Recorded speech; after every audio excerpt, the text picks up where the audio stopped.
नमस्कार, मैं श्यामगिरी। आप देख रहे हैं टीएफडी इंडिया न्यूज 24। टीएफडी इंडिया न्यूज 24 में आप सभी दर्शकों का स्वागत है। ईरान ने अमेरिका का नाक काट दिया। ईरान ने अमेरिका का नाक काट दिया। ट्रंप का युद्धपोत वापस लौटा। अमेरिका का एयरक्राफ्ट KC-135 क्रैश हुआ। 5 क्रू मेंबर लापता। अब ईरान और इजराइल के इस युद्ध से अमेरिका जिस तरह से अपने आप को विड्रॉ करना चाह रहा है वह कर नहीं पा रहा है, क्योंकि बहुत बुरी तरह से फंसा है। भारत भी फंसा हुआ है। अब अमेरिका ने भारत के प्रधानमंत्री का इस्तेमाल किया। शब्दों पर भी गौर कीजिएगा, इस्तेमाल किया। जो व्यक्ति ईरान के सुप्रीम लीडर के शहादत पर 13 दिन तक शोक नहीं जता पाया, उसके मंत्री शोक नहीं जता पाए, वह व्यक्ति फोन करके बात करता है, वह भी रात को 10 बजे के आसपास। यूं ही नहीं कर सकते नरेंद्र मोदी, बगैर किसी दबाव और प्रेशर के नहीं कर सकते, दिन में कर लेते। तो यह कहा जा रहा है कि अमेरिका के दबाव में, और अमेरिका इस्तेमाल मोदी का कर रहा है, और मोदी के किसी भी बात को मानने से ईरान ने इनकार कर दिया। अब चूंकि भारत भी बुरी तरह से फंसा हुआ है, अब ईरान ने जो अमेरिका के युद्धपोत पर हमला किया मिसाइल से, और KC-135 पर भी किया। अब जरा इस जेट का आप अगर देखा जाए तो रिपोर्ट के अनुसार KC-135 जेट हादसा जो हुआ है, 2 विमानों के बीच हुई घटना में एक KC-135 नीचे गिर गया। सेंटकॉम की रिपोर्ट के अनुसार यह खबर मैं बता रहा हूं आप दर्शकों को, जबकि दूसरा सुरक्षित उतर गया। दुर्घटना दुश्मन या फ्रेंडली फायर की गोलाबारी के चलते नहीं हुई है। बचाव अभियान चल रहा था, जिसमें 2 सदस्यों को बचाने की कोशिश की जा रही थी, लेकिन बाद में पुष्टि हुई कि 4 की मौत हो चुकी है। 100 की पहचान परिवारों को सूचित करने के बाद 24 घंटे तक सार्वजनिक नहीं की जाएगी। उधर इराक ने ईरान समर्थित समूहों ने दावा किया है, ईरान समर्थित समूहों ने दावा किया है कि उन्होंने विमान को गिराया। यानी कि ईरान के समर्थन में जो लोग हैं उन्होंने यह दावा किया कि अमेरिका के इस विमान को मैंने मार गिराया है, लेकिन अमेरिकी सेना ने इसे सिरे से खारिज कर दिया। अब अमेरिका का इससे नुकसान कितना है? यह अमेरिकी सेना के लिए हाल के दिनों की एक और चुनौती है। ऑपरेशन की शुरुआत 28 फरवरी को हुई थी ईरान के खिलाफ, जिसमें अब तक कई हादसे हो चुके हैं।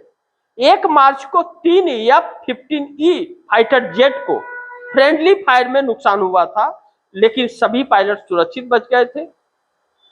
पूरे अभियान के 7 अमेरिकी सैनिक मारे जा चुके हैं और 140 घायल हुए हैं।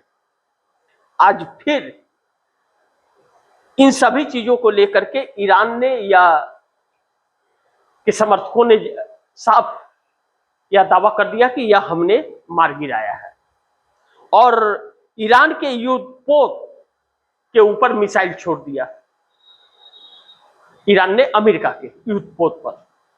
अब वह वापस जा रहा है।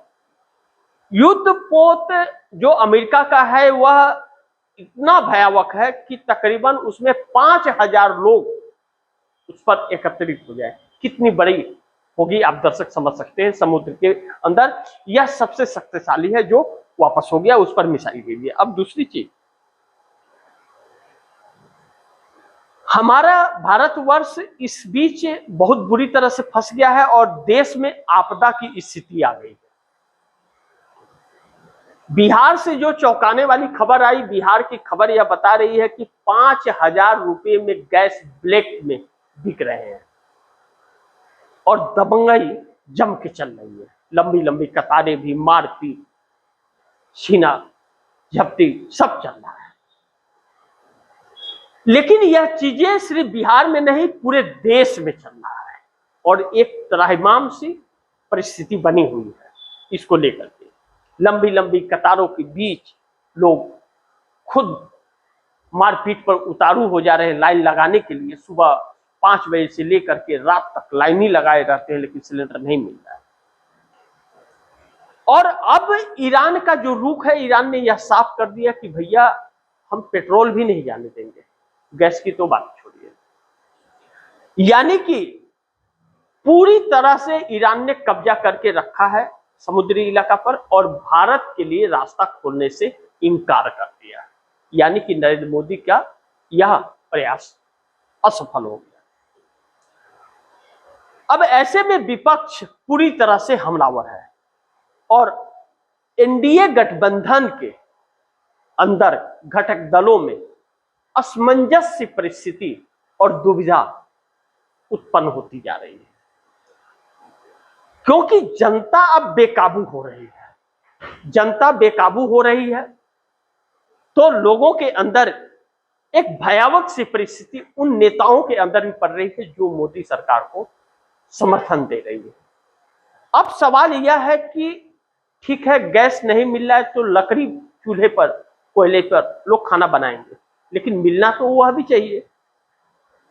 गैस सिलेंडर की तरह लकड़ी भी आग उगलने लगी है। जो 400-500 रुपया क्विंटल पर मिल रहा था वह अब 1400 से 1500 रुपया क्विंटल हो गया है और आने वाले वक्त में रेट क्या होगा यह वक्त बताएगा। अब ऐसे में लोगों की नाराजगी नेताओं को लेकर के और सरकार को लेकर के और बढ़ रही है। अब चूंकि भारतीय जनता पार्टी की यह बहुमत की सरकार नहीं है, एनडीए की सरकार है, तो उन घटक दलों पर आम जनता का गुस्सा टूट रहा है। जब टूट रहा है तो उन नेताओं के अंदर एक असहनशीलता मोदी सरकार को लेकर के असमंजस्य परिस्थिति उत्पन्न हो रही है। अब इसी बीच टीएमसी ने आज इंडिया गठबंधन के सहयोग से 193 प्लस सांसदों के साथ मुख्य चुनाव आयुक्त ज्ञानेश कुमार को लेकर के नोटिस राज्यसभा और लोकसभा दोनों में दे दिया। ऐसे में मुख्य चुनाव आयुक्त ज्ञानेश कुमार पद से हटाए जाएंगे या बच जाएंगे, यह सांसदों के वोटिंग पर निर्भर करता है। लेकिन तृणमूल कांग्रेस ने कांग्रेस की मदद से हस्ताक्षर करवा के 193 सांसदों का राज्यसभा और लोकसभा में नोटिस थमा दिया है, यानी कि महाभियोग होगा। इस बीच एक बड़ी अजब से खबर आ रही है जो बहुत चौंका रही है। वह चौंका रही है कि इंडिया गठबंधन यही रुक नहीं रहा है और भारतीय जनता पार्टी के मंत्रियों के अंदर डर और चिड़चिड़ापन बढ़ रहा है, जो आज वित्त मंत्री निर्मला सीतारमण के अंदर भी देखा गया। विपक्ष को बेशरम कह रही थी। अब बेशरम वो है या विपक्ष है, यह तो देश की जनता बताएगी कि सरकार बेशरम है या विपक्ष बेशरम है, क्योंकि विपक्ष आम जनता के मुद्दों को उठा रहा है सदन के अंदर और वह उसकी ड्यूटी है। लेकिन सरकार अपनी ड्यूटी निभा रही है क्या?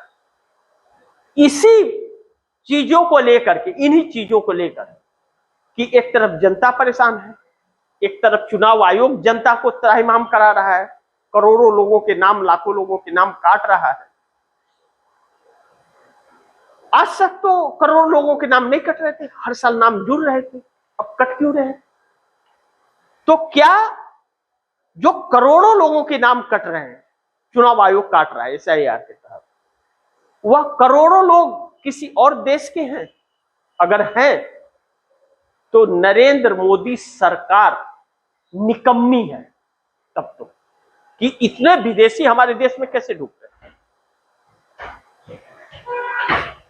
ये जवाब देना चाहिए। और नहीं, वह नहीं है तो फिर चुनाव आयोग को अपनी कुर्सी पर बैठने का कोई अधिकार नहीं है। तो टीएमसी ने अविश्वास प्रस्ताव यानी कि महाभियोग, अविश्वास प्रस्ताव नहीं आता है ऐसे अफसरों के लिए, महाभियोग आता है, तो महाभियोग ला दिया। अब इंडिया गठबंधन एकजुट है और अविश्वास प्रस्ताव नरेंद्र मोदी सरकार के खिलाफ कि अब आप फिर वोट कराइए। उसमें वोटिंग करनी पड़ेगी, 272 आपको बहुमत दिखाने पड़ेंगे। और अगर इंडिया गठबंधन एनडीए गठबंधन के घटक दलों के सहमति से लेकर के आएगा, तब तो इसका मतलब सरकार गिर जाएगी, तब सरकार कैसे बचेगी? खैर, सरकार बच जाए, बची रहे सरकार चले, लेकिन जनता के मुद्दों पर तो चर्चा करनी पड़ेगी। और आप चर्चा कर नहीं रहे तो जनता के समस्याओं का समाधान कैसे निकलेगा? आप कह देंगे कि मैं सब देख रहा हूं, सोच रहा हूं, दूरदृष्टि, ऊपर वाले को फोन लगाया हूं, अभी वहां से सिग्नल नहीं मिल रहा है, यह कहने से काम नहीं चलेगा, क्योंकि देश में एक भगदड़ सी, भयावह सी परिस्थिति बन रही है। और दूसरा, शेयर मार्केट 9 लाख करोड़ रुपए डूब गए शेयर मार्केट में, आज फिर लगातार क्रैश हो रहा है।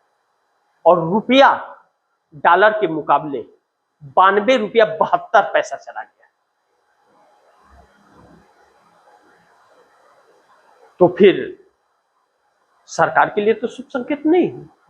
मार्केट तो इशारा कर रहा है कि आपके ऊपर व्यापारियों को भरोसा नहीं है, वो अपने पैसे निकाल रहे हैं और मध्यम वर्ग के लोगों के पैसे डूब रहे हैं। ऐसे में सहयोगी दल भी चिंतित हैं कि हम कैसे समर्थन दें। अब नीतीश नायडू शिंदे के हाथ में है सारा खेल।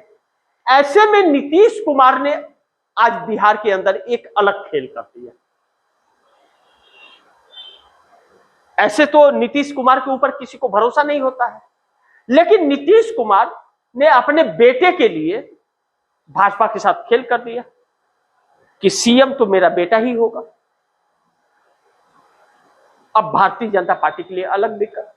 सम्राट चौधरी बिहार में न इधर के न उधर के कहीं के होते नहीं बन रहे नीतीश कुमार के चक्कर में, क्योंकि नीतीश कुमार सम्राट चौधरी को बैकफुट पर ढकेल करके अब अपने बेटे को सीएम बनाएंगे। तो सम्राट चौधरी क्या करेंगे? सम्राट चौधरी तो सपना देख रहे थे, लेकिन वह सपना पूरा नहीं हो रहा है। नीतीश कुमार बड़ी खेल करते हुए नजर आ रहे हैं और जेडीयू के नेता भी यही बयान दे रहे हैं दिल्ली से लेकर बिहार तक कि जेडीयू का ही सीएम होगा। तो भारतीय जनता पार्टी के लिए तो यह भारी पड़ गया। पिछले दिनों चर्चा चली थी कि नीतीश कुमार को पीएम, डिप्टी पीएम बनाया जाएगा, लेकिन वह अफवाह और झूठी थी। भाजपा किसी को भी प्रधानमंत्री में शेयरबाजी नहीं करेगी, मोदी सरकार।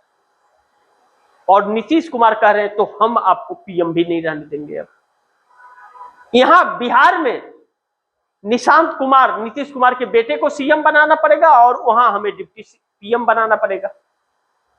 तो अगर नीतीश कुमार 12 सांसदों के साथ भारतीय जनता पार्टी से यह सौदा कर रहे हैं, तो फिर चंद्रबाबू नायडू भी सौदा करेंगे कि हमारे तो 16 है और आंध्र प्रदेश से 18 सांसद का आपको समर्थन है, फिर तो हमें गृह मंत्रालय और वित्त मंत्रालय दोनों चाहिए। अब मोदी एक बहुत बड़ी उलझन में फंस गए, असमंजस की परिस्थिति है। लेकिन एकनाथ शिंदे भी बहुत कुछ ठान के बैठे हैं, यानी कि एनडीए गठबंधन के अंदर एनडीए गठबंधन अब टूटेगा, ऐसा प्रतीक होने लगा। 37 सांसदों के साथ नीतीश नायडू शिंदे हो रहे तैयार। यह डर भारतीय जनता पार्टी को सता रहा है और इंडिया गठबंधन ने सरकार को बैकफुट पर ढकेल दिया है। लेकिन इन सभी के बीच जिस गैस सिलेंडर को लेकर के मारामारी और ब्लैकमेल चल रहा है, 2000 से 5000 तक का ब्लैक में सप्लाई हो रहा है, वह खून के आंसू रुलाने लगा है लोगों को। ऐसे में ईरान की तरफ से जब जवाब यह आता है कि हम समुद्री इलाका से किसी के लिए तेल और गैस नहीं जाने देंगे और भारत के लिए खास कर नहीं, तो फिर पेट्रोल और डीजल की मार भी हमारे देश में पड़ेगी, इस बात से इनकार नहीं कर सकते। यही बात राहुल गांधी बार बार कह रहे थे कि दोस्ती मत तोड़ो, रिश्ते मत तोड़ो, नए रिश्ते बनाओ, लेकिन पुराने रिश्ते को खत्म मत करो। लेकिन मोदी नहीं माने और मोदी ने अपनी नासमझी की वजह से आज इस देश को संकट में डाल दिया है। अब दूसरी तरफ किसान भी अब सड़क पर आ जाएंगे क्योंकि उन्हें यूरिया खाद नहीं मिलेगी और देश की अर्थव्यवस्था चरमराती जा रही है। शेयर मार्केट टूट रहे हैं, रुपया गिर रहा है और देश के अंदर किल्लतें हो रही हैं। यहां तक कि अमेरिका ने हमारे देश में मिसाइल नहीं गिराया, लेकिन ऐसा मिसाइल फटा है कि आर्थिक तंगी और जरूरतों के का समाधान नहीं कर पा रही है यह सरकार, और यह सरकार अभी भी गुमराह करने में लगी हुई है और इस पर सदन में चर्चा नहीं होने दे रही है।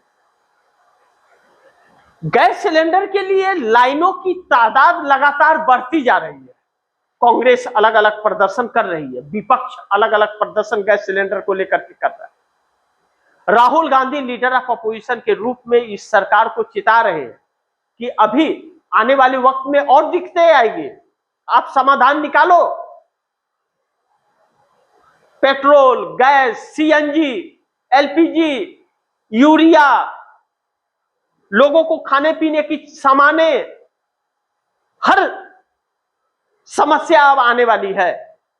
लेकिन मोदी जी बात ही नहीं सुनने। मोदी जी चुनाव प्रचार में पूरी तरह से व्यस्त है। रोज कभी केरल रहते हैं, तो कभी आसाम जाते हैं, कभी पश्चिम बंगाल, कभी तमिलनाडु, चुनाव प्रचार में ही व्यस्त है। पार्लियामेंट में एक दिन भी नहीं आ रहे और सर्वदलीय बैठक भी नहीं बुला रहे। ऐसे में जो नरेंद्र मोदी के मंत्रीगण हैं वह लोगों को झूठे झूठे सपने दिखा रहे हैं।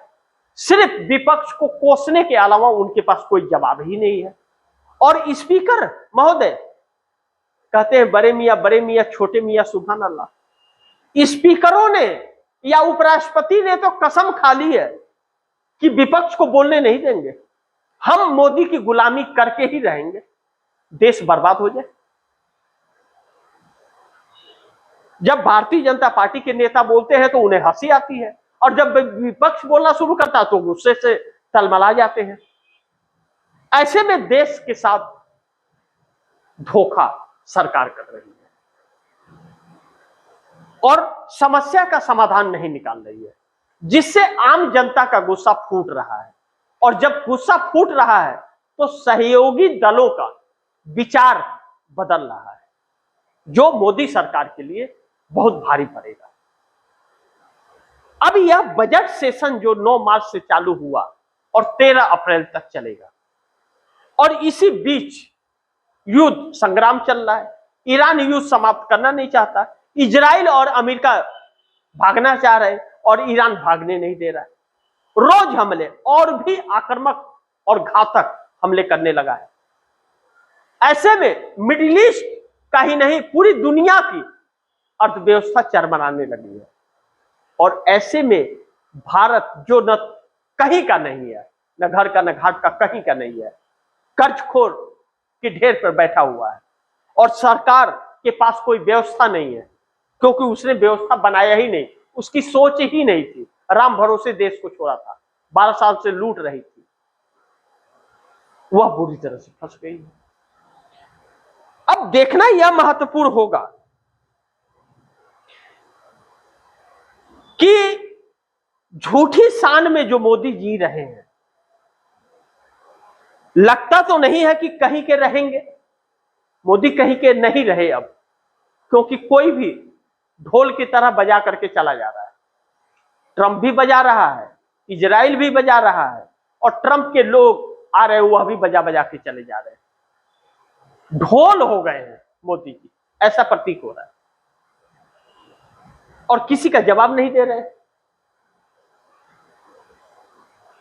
और बीच में देश की 140 करोड़ देश की जनता एक भयावह परिस्थिति में जी रही है, जिससे अब इनके जो अंधभक्त वोटर थे वह भी अब भारतीय जनता पार्टी से दूर होने लगे। लेकिन आम जनता के समस्या का समाधान यह सरकार के पास न है और न निकालने का कोई प्रयास कर रही है, जो बहुत चिंता का विषय है। अब देखते हैं आगे क्या होता है। जो भी होगा खबरें आप दर्शकों तक लाते रहूंगा, लेकिन आप दर्शकों की क्या राय है, क्या सुझाव है, कमेंट बॉक्स में जरूर दीजिएगा। इस खबर को ज्यादा से ज्यादा शेयर कीजिएगा, अपने दोस्तों को भी कहिएगा आगे शेयर करें। और आपने अगर केबडी इंडिया न्यूज़ 24 को सब्सक्राइब नहीं किया, सब्सक्राइब कर लीजिए, अपने दोस्तों को भी कहिएगा सब्सक्राइब करें। मिलते हैं अगली खबर के साथ, तब तक के लिए नमस्कार।